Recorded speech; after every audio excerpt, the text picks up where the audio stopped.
Okay, jokes apart. Today's topic is targeting.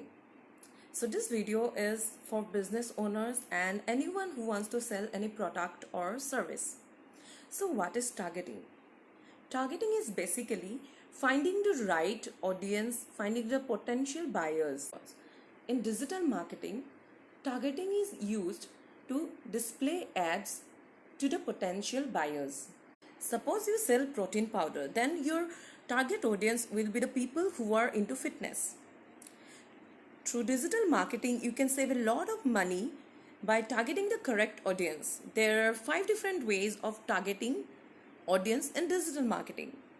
The first way is on the basis of demographics, that is on the basis of age, gender and income bracket. The second one is on the basis of psychographic, that is on the basis of the personality traits, on the basis of activities and interest. Third technique is behavioral audience targeting, that is on the base of the pages they visit and the time they spend on a particular website.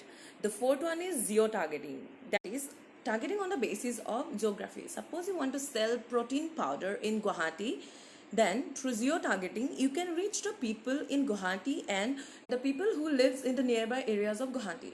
And the last one is the Contextual Targeting, that is on the basis of the keywords they use. That's all for today. Thank you everyone for watching my video. Bye bye.